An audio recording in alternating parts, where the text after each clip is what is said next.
I'm sure everybody's settled. Good morning, and welcome to the home of Unitarian Universalism in Central Washington. My name is Ronnie Craven, and I serve on your Board of Trustees, the worship team, and the Little Free Pantry. And I'm very happy today to be your celebrant. If you're a visitor this morning, we are so glad that you are here. We welcome every person of goodwill, just as you are. Whatever body you inhabit, whatever you love, whomever you love, whatever your age, you're welcome here.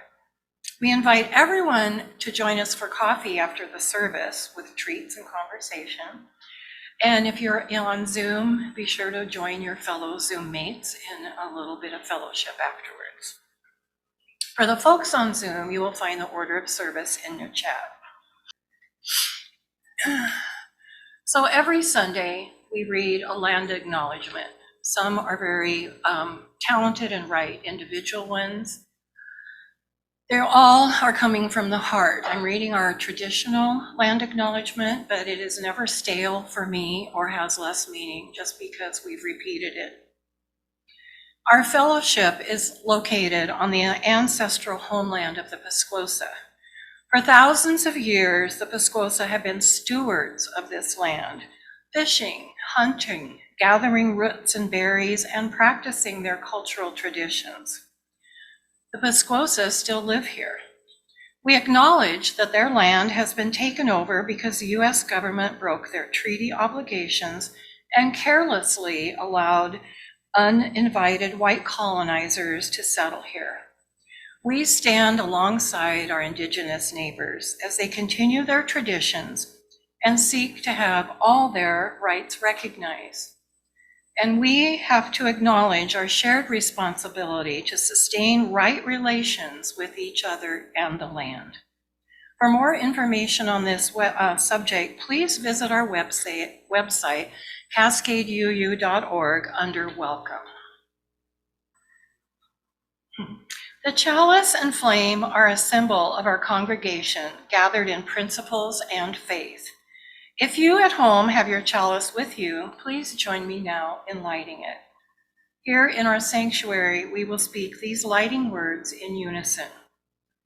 In the light of truth and the warmth of love, we gather to seek and seek to share. Our wisdom reading this morning is by Vanessa Rush Southern and Allison Jacks. Life is complicated and uncertain and gorgeous with some things we can count on. It has seasons of struggle and seasons of delight, and sometimes the two blow in and bloom simultaneously. Like now, maybe always. And we are here together. All of us from different corners of the world and different families here, breathing together, questing together, holding each other through it all, laughing and singing in the face of it. If there is a journey to liberation, if there is a way to live resurrection, I think it is like this. May what holds us in bondage to death or loss or hurt or sadness or literal heartbreaking limits be released. And what gives us life, hope, joy, rebirth, feel invited to claim us, and may we claim it. Sinking our roots down into what grounds us, reaching toward the sun, flowering into this season, all of whose traditions witness to life more abundant, claiming us. After a season of loss and winter struggles of heart and mind and spirit. And may we open our hearts to the abundance of creation that surrounds and sustains us. Amen. Today, our guest speaker is Jess Heringer Inkman, and she is a regional organizer with Faith Action Network known as FAN, a statewide multi-faith partnership striving for just, compassionate, and sustainable communities through courageous advocacy and public action. After receiving a master's in divinity from the University of Notre Dame, she served in a pastoral ministry and nonprofit work in the Pacific Northwest for over 11 years. Jess moved to East Wenatchee in 2021 with her husband Mark and their two sons, Isaiah and Jude. She began work with FAN in 2022, and CUUF became a part of FAN in 2023. In addition to her work with FAN, Jess is one of several coordinators of Wenatchee for Immigrant Justice and a member of Sunny Slope Church. She is also a leader among Cultivating Justice, an exploratory ministry of the Northwest Intermountain Synod of the Evangelical Lutheran Church of America, focused on the intersection of the teachings of Jesus, decolonization, and anti-racism practice. And today, FAN will be the recipient of our Share the Plate collection, which we will do later. So now I'd like to introduce Jess.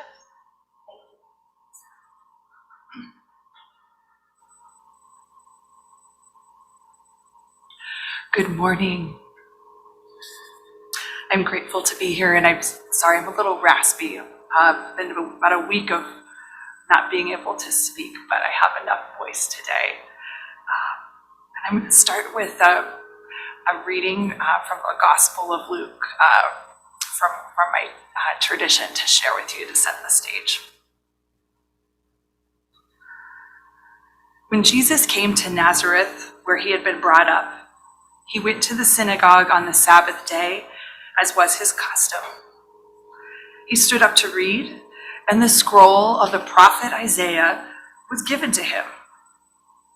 He unrolled the scroll and found the place where it is written, "The Spirit of the Lord is upon me, because God has anointed me to bring good news to the poor. God has sent me to proclaim release to the captives, recovery of sight to the blind, to set free those who are oppressed, to proclaim the year of the Lord's favor." And he rolled up the scroll, gave it back to the attendant, and sat down. The eyes of all in the synagogue were fixed upon him. Then he began to say to them, "Today, this scripture has been fulfilled in your hearing." All spoke well of him and were amazed at the gracious words that came from his mouth.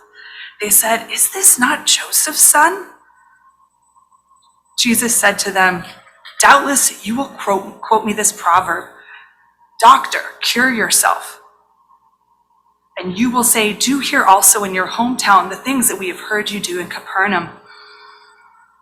And Jesus said, "Truly, I tell you, no prophet is accepted in their hometown. The truth is, there were many widows in Israel in the time of Elijah, when heaven was shut up for 3 years and 6 months, and there was a severe famine all over the land. Yet Elijah was sent to none of them except to a widow at Zarephath in Sidon, not in Israel. There were also many with skin diseases in Israel in the time of the prophet Elisha, and none of them were cleansed, except Naaman, the Syrian." When they heard all this, everyone was filled with rage. They got up, drove him out of town, and led him to the brow of the hill on which their town was built, so that they might hurl him off a cliff. But he passed through the midst of them and went on his way.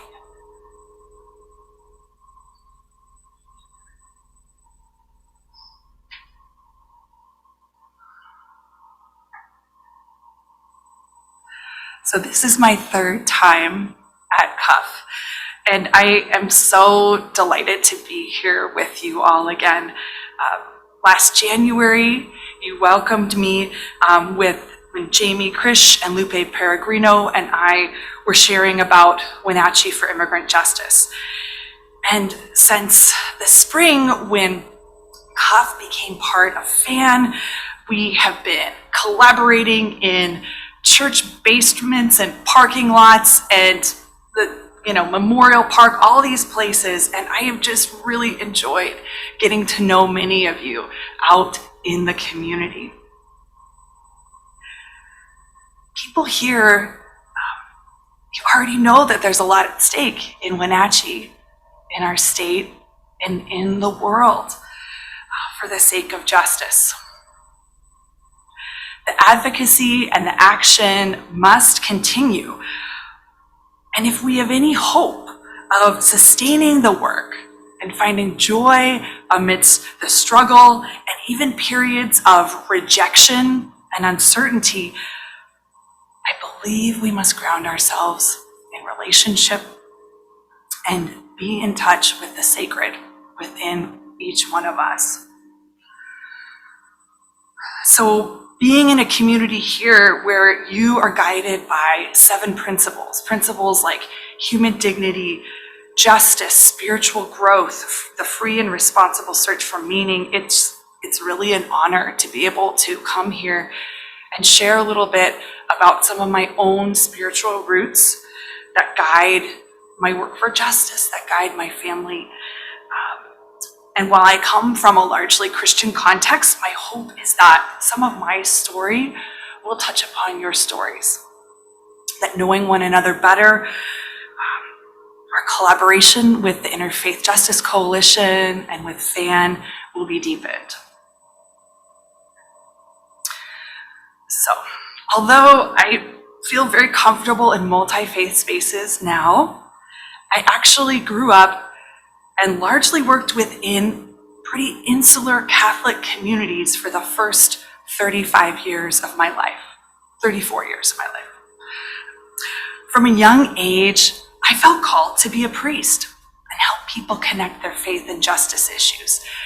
I can trace this back to at least 4th grade, when the bishop in eastern Montana decided it was okay for girls to be altar servers. And so I signed up. I was the first one at St. Patrick's Co-Cathedral to do it. I remember I was so nervous as I put on the sleek black robe and the cassock. I loved having such an active role to play in what we call the Mass. And when I processed in with the cross, I would feel this deep sense of meaning and leadership and closeness with God. At the same time, my parents always encouraged us to do service in the community. And in high school, I went to Catholic schools, and my high school teacher explained that the service that we were doing was directly connected to the communion we were celebrating in the church. Just as God prepared a table for us, we could prepare tables for others. So as a teenager, I felt there was this sacred connection between service and between spirituality, and I felt like I had discovered this beautiful fire. I was just ready to go. And as a Catholic kid in the Catholic world, I thought, this means I'm called to be a priest. I'm called to lead my people out into the community. But everywhere I looked, only men were priests, and they were mostly older. And when I brought the question to my parents, they encouraged me, and they said, we disagree with the church teaching too. Women can do just as good a job in this. I said, go talk to the priest. So I went and talked to the priests, talked to the nuns. Some said, be a nun.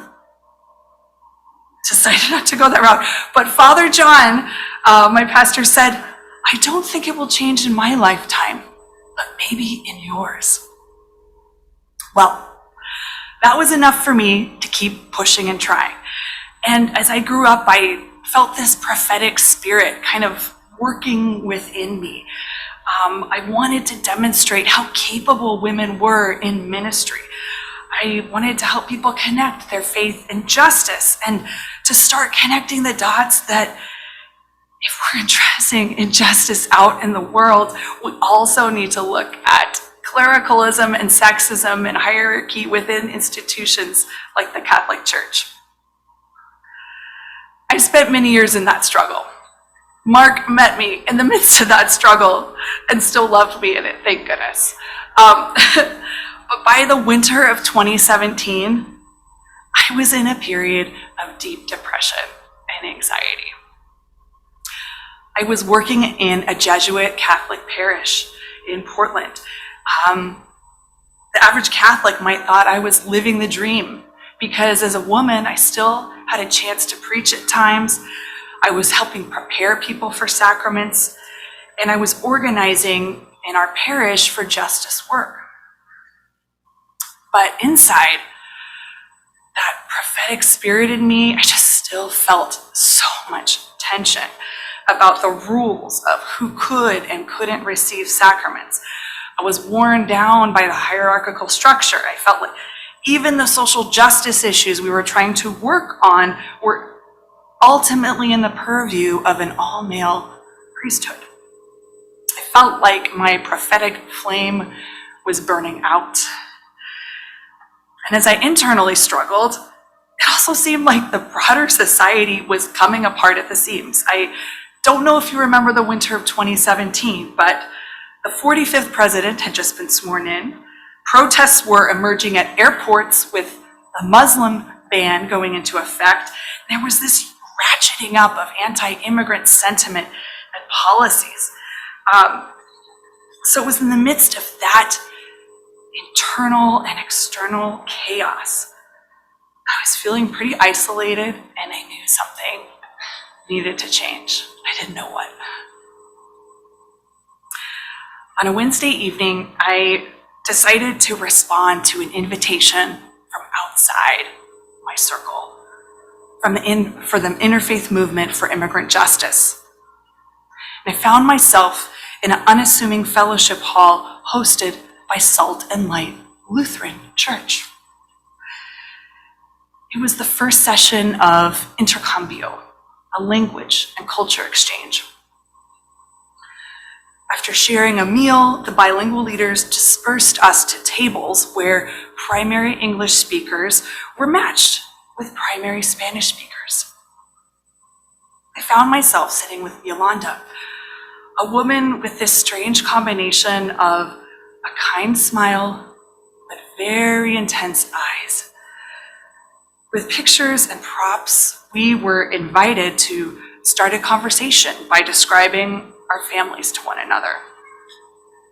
I appreciated Yolanda's patience with my Spanish and the chance to find something in common when everything felt so paralyzed. For 5 weeks in a row, Yolanda and I both kept coming back on Wednesday nights and sitting next to each other. We shared our migration stories. I had come to Portland from Indiana only 4 years before. Yolanda had moved to Portland from Mexico 20 years earlier. She shared about her children, and I shared about my hope that one day I would have kids, connected as women. Our conversation stayed mostly on topic, guided by our facilitators, following the prompts, but from time to time, I would suggest that I was concerned about discrimination of immigrants in our community. What was her experience of that? But as we sat in that fellowship hall, Yolanda was very matter of fact. Everything in her life was good. She was grateful to God for her blessings. As spring arrived, we were getting to the end of the Intercambio series, and during the final gathering, our conversation took a surprising turn. At the end of the session, Yolanda looked at me with those same intense eyes, and she said, "Do you really want to do something to support the immigrant community?" "Yes," I said. "Well, there's a meeting at my house tomorrow. You should come. There are some problems at the school we're trying to work on." The next day, I drove to Cully neighborhood and made my way through the maze of apartments to Yolanda's home. With my Spanish and English dictionary in hand, I stepped into her living room, where there was a circle of chairs and several women drinking coffee. I shared a greeting in Spanish, did my best to follow along with their conversation. And I noticed that something changed. when I was in Yolanda's home. Here in this place with photos of her family, an altar of flowers and candles, the aroma of corn tortillas and cumin, she spoke much more openly and directly about bullying her son was experiencing from a teacher, and her friends were sharing their stories of discrimination too. There was a prophetic spirit in that room. Yolanda also shared about a rapid response team that she had formed to provide direct assistance when her own neighbors were in crisis. She spoke of her desire to change the school system so that all kids, regardless of their background, their nationality, their language, could feel safe and included and learn. Seeing Yolanda at work in her community and her expansive care for those who were most vulnerable was inspiring. Being included on her team made me think of new possibilities for ministry that would expand far beyond my present work in the Catholic Church. I kept going week after week, month after month. Over the course of several months, this group would build more trust. We even gave ourselves a name, Intercultural Acción con Corazón, intercultural action with heart. We shared daily challenges in our lives, and we would come to organize to address discrimination issues in the school system, even creating bilingual theater for a PTA meeting so we could kind of put the concerns, flesh and bone out in the middle of a gathering in front of the superintendent for Portland Public Schools. In time, some of us from that same organizing group would then go on to join other faith communities around Oregon State. There were Christians, Sikhs, Jews, Muslims, Buddhists, Unitarian Universalists, people of conscience. All were gathering for Interfaith Advocacy Day at the state capital of Salem. We came with the stories of what we were doing locally, and we joined with others to advocate for a deportation defense fund and driver's license for all residents, regardless of their immigration status. In the end, both of those bills that we came to advocate for were passed. And it was amazing to see so many different faith communities at work together, people bringing their stories from the local level to the state to make change. And as we celebrated, I kept coming back to the heart of that change for me. That prophetic spirit at Yolanda's house. Listening to the stories of community, connecting across our differences, and feeling the structural changes we could make by bringing our voices together. This same prophetic spirit is alive in the passage from Luke that I read at the beginning. In this passage, it's the beginning of Jesus' public ministry. So it's setting the stage for all he wants to be about. He's preaching in his hometown. He reads from the scroll. The Spirit is calling me to bring good news to the poor, to proclaim release to captives, recovery of sight to the blind, to free those who are oppressed. Standing in the line of many Hebrew prophets before him, Jesus proclaims God's vision of liberation, freedom, justice. And on top of that, he announces that this prophetic promise is actually being fulfilled in the people's midst. Now, these words were a bold claim when the prophet Isaiah said them during a time of captivity in Babylon. And it's a bold claim in Jesus' day under Roman occupation. People recognized him as one of their own, and they're amazed by what he's hearing, but he keeps taking it a step further, provoking his hometown community with familiar stories of the prophets Elijah and Elisha, where God's blessing extends beyond the people of Israel to foreigners like the widow of Zarephath, the Naaman the Syrian. He's reminding his own people of a value they already have, of their care for a stranger. They know that they were taught that value. They know that value.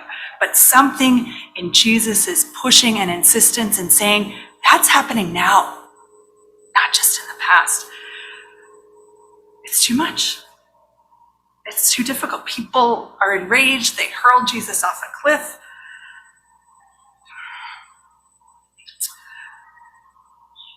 So to speak out, to proclaim God's hope of justice and liberation, to say it's not only possible, but actually happening in our midst, that's a daring act. The status quo may be hard, but it's what we know. It's familiar. Prophets like Isaiah, prophets like Jesus are uncomfortable, and their message is not always welcome. It's calling for radical change, getting to the structural roots of injustice. But especially in times of polarization, that kind of clarity can cut through the static. It can cut through the numbness, cut through the fear that is preventing us from seeing a broader vision. And not only this broader vision, but actually that we can be a part of making that vision real. Even amidst rejection in one place, Jesus trusts that prophetic spirit, and he'll go on to gather a community of disciples from various walks of life to help him live into this vision, even amidst a Roman occupation. It's a vision where all people, especially those without status, without land, without rights, will be blessed and have a place at the table. It was this same prophetic spirit that I felt with Yolanda, with the Intercultural Acción con Corazón, everyone gathered at the state capitol that day advocating for the rights of our immigrant siblings. The leaders and groups were clear about the need for change, the need for their voices in their community to be heard.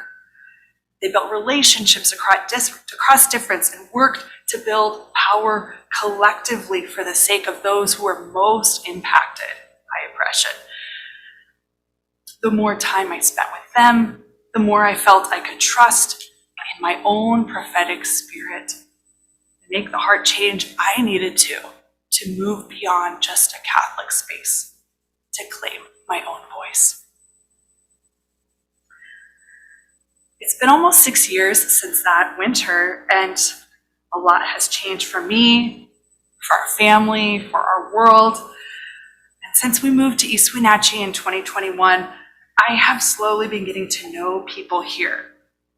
I've been looking for that same prophetic spirit, those same church basements, those same rooms in people's houses where there's coffee and conversation and story. I think back to over a year ago when FAN and Wenatchee for Immigrant Justice had a gathering at First United Methodist Church, faith communities for immigrant justice starting to connect. And I remember being surprised by the number of people who came. I feel like that there were at least 15 to 20 faces that I didn't know.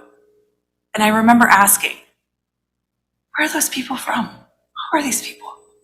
Someone, oh, we're from CUUF. I was like, what's CUUF? I said, we're Cascade Unitarian Universalist Fellowship. There were so many of you there. I have really, as I'm getting to know, there is such a prophetic spirit in this community here. You are not content to remain just in this space and simply focus on your own spiritual journeys. You're showing up at other places when you are invited to organize for justice. You're bringing in voices of people from the community, even creating space at your worship to hear other stories. You're connecting across difference with the Interfaith Justice Coalition. Many of you are collaborating in really important local initiatives Indigenous Roots and Reparation Foundation, North Central Washington Equity Alliance, Wenatchee for Immigrant Justice, Cafe, Hand in Hand Immigration Services. I know I'm forgetting a few organizations, but you're involved in other places. You're showing up for the LGBTQ community at Pride. You're doing Little Free Pantry with a lot of other people. You're going to St. Luke's. You're in the mix. And this past year, you've gotten even more involved with advocacy with FAN. And we are working together to work on healthcare laws and food security and other important issues. This is such important and life-giving work to be about together. And as I shared in my experience with Yolanda, bringing diverse people together and centering the voices who are most impacted by injustice, this takes time. It takes trust. It takes many iterations. We will be learning new languages. We will be showing up in new places. And I'm so grateful that our paths have crossed and that we are in this mix together right now. So I'm going to thank you for this time and just invite us to trust the prophetic spirit that's within each one of us here. May we continue to deepen our relationships, listen to one another's stories, build trust, and keep showing up for one another as this prophetic spirit moves in our community and our world.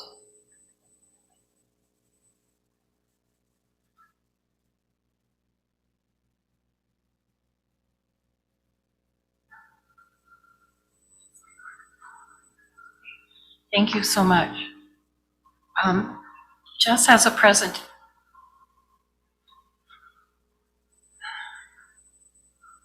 Okay. Jess has a presentation for CUUF, and if Diane Grudy and Nancy Warner would come forward. I'll see it.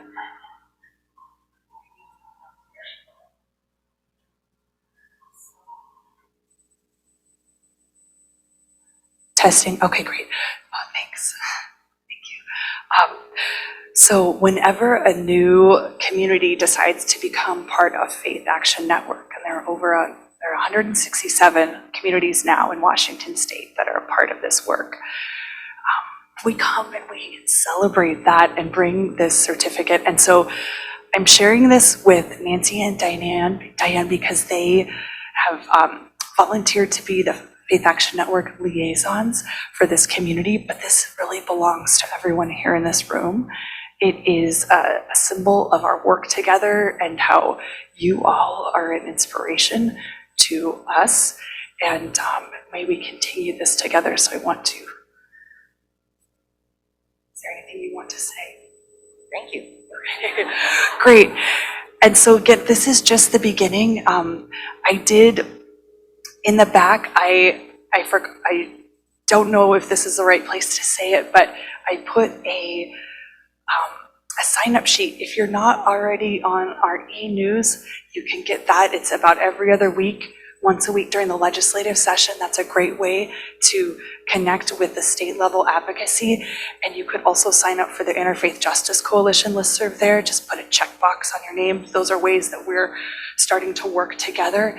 And save the date for February 8th is Interfaith Advocacy Day. I'll be sharing more information, but I would love for us to get an even bigger crew from District 12 to be in Olympia to raise our voices. Thank you. I just want to thank Jess for moving to East Wenatchee and bringing this community organizing skill that she has, and she's amazing in everything she's been starting up here. So.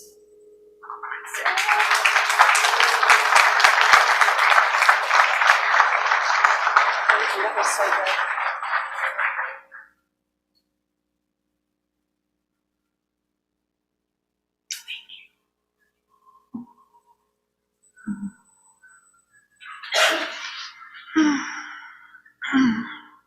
So now that CUUF is a member of FAN, which, as I said before, is a statewide multi-faith partnership of over 160 faith communities.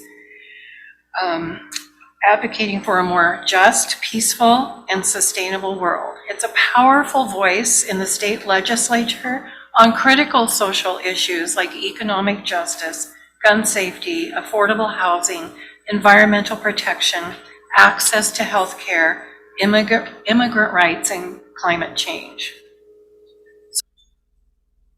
Song for this time of fear and war and tumult in our world, and where people aren't free. So my closing words are simply, let there be peace on earth, and let it begin with me.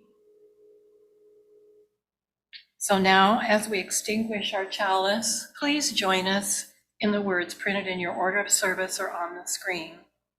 We extinguish this flame, but not the light of truth, the warmth of community, or the fire of commitment. These we carry in our hearts until we are together again. And now we'll form our circle and join hands if you're comfortable and sing our closing song.